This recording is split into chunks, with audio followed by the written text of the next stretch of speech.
നമസ്കാരം. അല്ലെങ്കിലും ആരെങ്കിലും മാലിന്യം തലയിൽ ചുമക്കും. അങ്ങ് ഹൈക്കമാൻഡിൽ ഹെറാൾഡ് കേസിൽ ജയിൽ കുപ്പായം തയ്പ്പിക്കാൻ കൊടുത്ത അമ്മയും മോൻ. ഇവിടെ കേരളത്തിൽ രാഹുൽ മാങ്കൂട്ടത്തിലിനെ കൊണ്ട് നാറി നാണം കെട്ട കോൺഗ്രസ് നേതൃത്വം.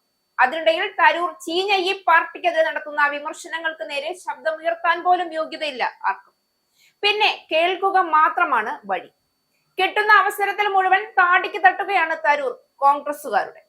ഭാരതീയ ജനാധിപത്യത്തിന്റെ ഏറ്റവും സജീവമായ വേദിയായി കണക്കാക്കപ്പെടുന്ന സ്ഥാപനമാണ് പാർലമെന്റ്.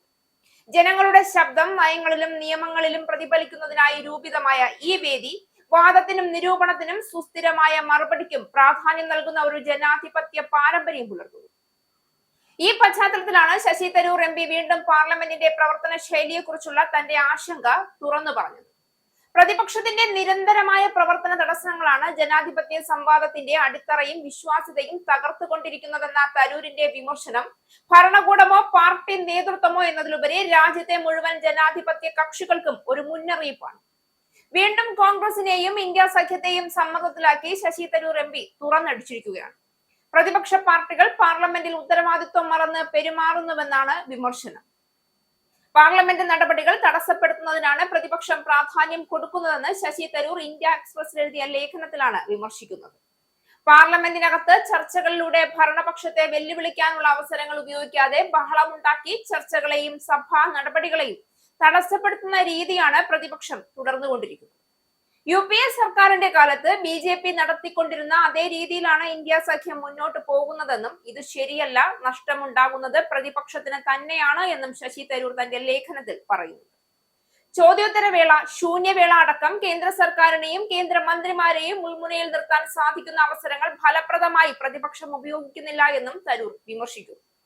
സഭയിൽ നിയമനിർമ്മാണം ഏകപക്ഷീയമായി നടക്കുന്നു. നിയമങ്ങൾ കൊണ്ടുവന്നത് പാസാക്കി പ്രഖ്യാപിക്കാനുള്ള നോട്ടീസ് ബോർഡ് മാത്രമായി സഭയെ ഭരണപക്ഷം കാണുന്നു. NDA സർക്കാർ ഏകപക്ഷീയമായി സഭയിൽ നിയമങ്ങൾ പാസാക്കുന്നു. ചർച്ച ഉണ്ടാവുന്നില്ല. പ്രതിപക്ഷത്തിന് ചർച്ചകളിലൂടെ ഭരണപക്ഷത്തെ വെല്ലുവിളിക്കാനുള്ള അവസരമില്ലാതാകും. ഇതിനെല്ലാം കാരണം കോൺഗ്രസ് ഉൾപ്പെടെയുള്ള പ്രതിപക്ഷം തന്നെയാണ് എന്നും തരൂർ ശക്തമായി തുറന്നടിക്കുകയാണ്. രാഷ്ട്രീയത്തിൽ പാർലമെന്റിന് പ്രാധാന്യം കുറയുന്നുവെന്ന വിമർശനവും തരൂർ ഉന്നയിക്കുന്നു. പരസ്പരം ശത്രുക്കളെ പോലെയാണ് ഭരണപക്ഷവും പ്രതിപക്ഷവും പെരുമാറുന്നതെന്നും അദ്ദേഹം ലേഖനത്തിൽ ചൂണ്ടിക്കാണിക്കുന്നു. ഇവിടെ പരാജയപ്പെടുന്നത് പ്രതിപക്ഷമാണ്. പാർലമെന്റുമായി ബന്ധപ്പെട്ടവർ എത്രയും പെട്ടെന്ന് പ്രവർത്തിക്കണം. ഭരണഘടനാ രൂപകൽപ്പനയ്ക്കുള്ള ഇടം മാത്രമായിട്ടല്ല, ജനാധിപത്യ ഇടപെടലുകൾക്കായുള്ള സജീവ വേദിയായും പാർലമെന്റിനെ മാറ്റണമെന്നും അദ്ദേഹം കുറിച്ചു. ഇന്ത്യ ഇതിലും മികച്ചത് അർഹിക്കുന്നു. ജനങ്ങളുടെ ആശങ്കകളുമായി പൊരുത്തപ്പെടുന്ന കരുതലോടെ നിയമനിർമ്മാണം നടത്തുന്ന പാർലമെന്റാണ് ആവശ്യം. യുദ്ധക്കളമല്ല വേണ്ടത്. പാർലമെന്റിന്റെ അന്തസ്സ് പുനഃസ്ഥാപിക്കേണ്ട സമയം ഇതാണ് എന്നും തരൂർ തന്റെ ലേഖനത്തിൽ വ്യക്തമായി എഴുതുന്നു. തരൂർ പലവട്ടം ചൂണ്ടിക്കാട്ടിയതുപോലെ ഭൂരിപക്ഷ സർക്കാർ കൊണ്ടുവന്ന നയങ്ങളെയും ബില്ലുകളെയും പ്രതിപക്ഷം വിമർശിക്കേണ്ടതുണ്ട്. അത് ജനാധിപത്യത്തിന്റെ ആവശ്യമാണ്. പക്ഷേ വിമർശനം വേദി ഉപേക്ഷിച്ചും മുഴുവൻ ഹൗസ് പ്രവർത്തനം നിഷ്പ്രഭമാക്കിയും സംഭവിക്കേണ്ട കാര്യമല്ല. ജനങ്ങളുടെ നന്മയെ ബാധിക്കുന്ന പ്രധാന നിയമനിർമ്മാണങ്ങൾ തടസ്സപ്പെടുത്തുന്നത് രാജ്യത്തിന്റെ വികസന ഗതിയെ വൈകിപ്പിക്കുന്നുവെന്ന് തരൂർ നിരന്തരം ചൂണ്ടിക്കാണിക്കുന്നു. വ്യത്യസ്തമായ രാഷ്ട്രീയ ചിന്താഗതികളുമായി പ്രവർത്തിക്കുന്ന തരൂർ പല വിഷയങ്ങളിലും സർക്കാർ നയങ്ങളെ വിമർശിക്കുമ്പോഴും രാജ്യത്തിന്റെ ഭരണപരമായ തുടർച്ചയും സ്ഥാപനങ്ങളുടെ പ്രവർത്തനക്ഷമതയും സംരക്ഷിക്കപ്പെടണമെന്ന കാര്യത്തിൽ ഉറച്ച നിലപാടാണ് എടുക്കുന്നത്. അതുകൊണ്ട് തന്നെ പാർലമെന്റിന്റെ പ്രവർത്തനത്തെ അട്ടിമറിക്കുന്നതിന് പകരം തർക്ക വിഷയങ്ങളിൽ ഗൗരവകരമായ ചർച്ച സംഘടിപ്പിക്കണമെന്നാണ് അദ്ദേഹത്തിന്റെ ആവർത്തിച്ചുള്ള സന്ദേശം. ഇന്ത്യൻ ജനാധിപത്യത്തിന്റെ ആരോഗ്യകരമായ നിലനിൽപ്പിനും ദീർഘകാല വികസനത്തിനും അതാണ് ഇപ്പോൾ അനിവാര്യത. സർക്കാർ എന്ത് നയങ്ങൾ മുന്നോട്ട് വെച്ചാലും അതിനുള്ള നിർണായകമായ പരിശോധനയും മറുപടിയും പ്രതിപക്ഷം നൽകേണ്ടതുണ്ട്. എന്നാൽ അതിന് തടസ്സം സൃഷ്ടിക്കലോ കലഹം വളർത്തലോ വഴിയാകരുതെന്ന് തരൂർ വ്യക്തമാക്കുന്നു.